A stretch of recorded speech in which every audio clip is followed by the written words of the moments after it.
lopuksi.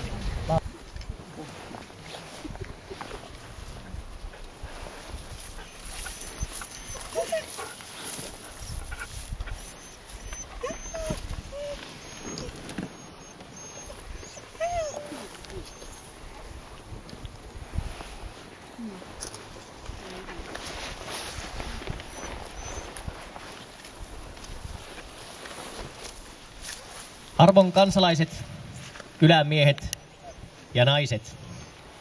Aina jääkauden jälkeisestä ajasta viime vuosisadan puoliväliin asti 100 000 lohet uivat Perämereltä aina Ylä-Kemijoen ja Ounasjoen latvoille kutemaan, tuoden samalla ravintoa rantojen asukkaille.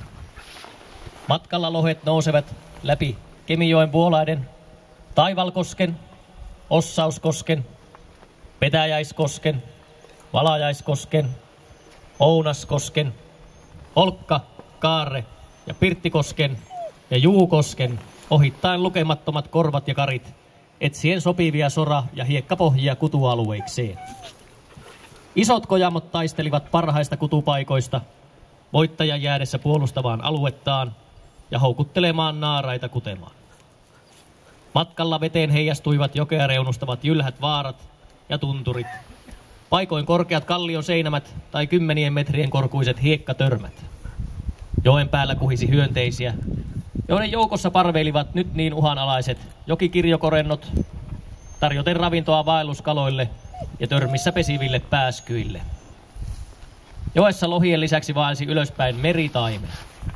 Pitkän matkan vaeltajia tervehtivät paikallisemmat vaeltajat, harjukset ja taimenet. Kaiken matkan lohet tekivät kiihkeän voimakkaasti ja monet vain kerran elinaikanaan. He onnistuivat lisääntymään, tuottamaan jälkeläisiä ja jättämään geeniperintönsä aina seuraavien sukupolvien onneksi. Kunnes toisen maailmansodan jälkeen Kemijoen varren asukkaat menettivät kansalaisoikeutensa. Oikeus jokeen, koskiin ja lohiin vaihdettiin katteettomiin lupauksiin ja alimitoitettuihin korvauksiin, jotka viinan liukastamana tarjoiltiin. Voimayhtiöt Kemijoki Oy ja PVO rakensivat järkähtämättömät padot sulkien vaelluskalojen reitin ikiajoiksi. Kemijoen lohi iski päätään Jokisuulle ilmestyneeseen Isohaaran voimalaitoksen seinään ja Jokisuulla ryöstökalastettiin epätoivoiset lohet. Niin loppui Kemijoen lohen vaellus ja katosi arvokala jokivartisten ruokapöydistä.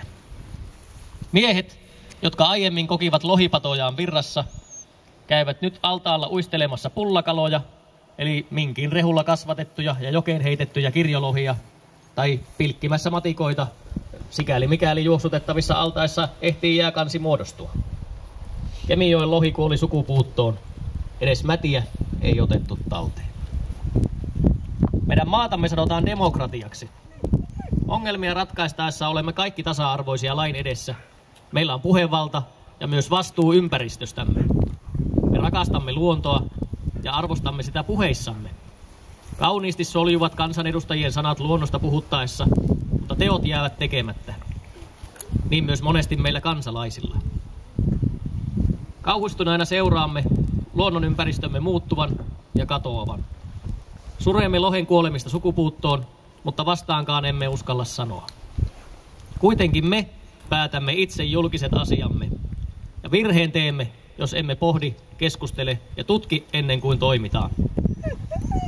Te elossa olevat kansalaiset voitte toivoa kohtaavanne elämänne taistelussa pienempiä vaaroja kuin Kemijoen lohi on kohdannut. Teidän on päätettävä käydä yhtä urhoollisesti vihollista vastaan kuin lohi kävi nousemaan Kemijoen kuohuihin. Ottakaamme oppia muilta kansoilta, erityisesti isoveljeltämme Ruotsilta, missä jokien patoihin rakennetaan aktiivisesti kalateitä ja vähätuottoisia voimalaitoksia puretaan. Yhtään uutta virran sulkevaa patoa ei tule enää rakentaa, ja vanhoihin patoihin on rakennettava kalatiet, jotta vaelluskalat pääsevät jälleen nousemaan Kemijokeen.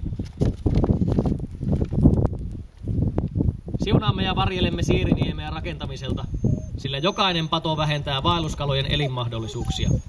Kemijoen lohi, kansan perimätietona ja kirjallisuudessa jäät elämään muistoissamme. Paljon meille annoit ja olemme siitä kiitollisia. Vielä joukossamme on niitäkin, jotka näkivät hopeisen kylkesi vilahtavan kosken kuohuissa. Muut voivat vain kuvitella ja haaveilla vielä jonain päivänä tapahtuvasta lohenpalusta Kemijokeen. Merkitköön vapaus onnea myös kuoleman kohdatessa. Vedestä sinä olet tullut ja veteen sinun on jälleen mentävä. Jää hyvästi, Kemijoen villilohi.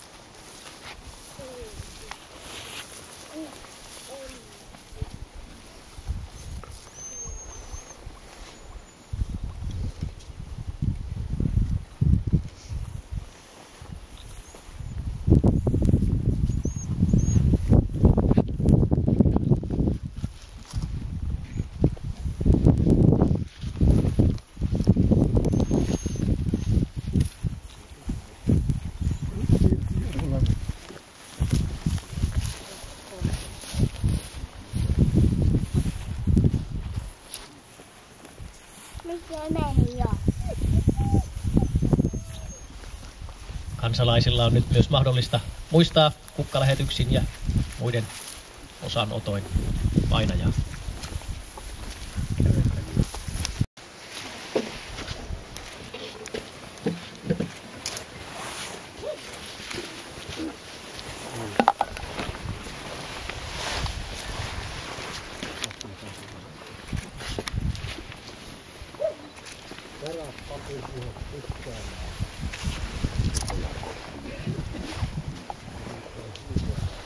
Ja lopuksi Rantaa rakkaampaa kuin kotimaa tää pohjoinen. Maa kallis isiin. Ei Laaksoa, ei Kukkulaa, ei vettä rantaa rakkaampaa kuin kotimaa tää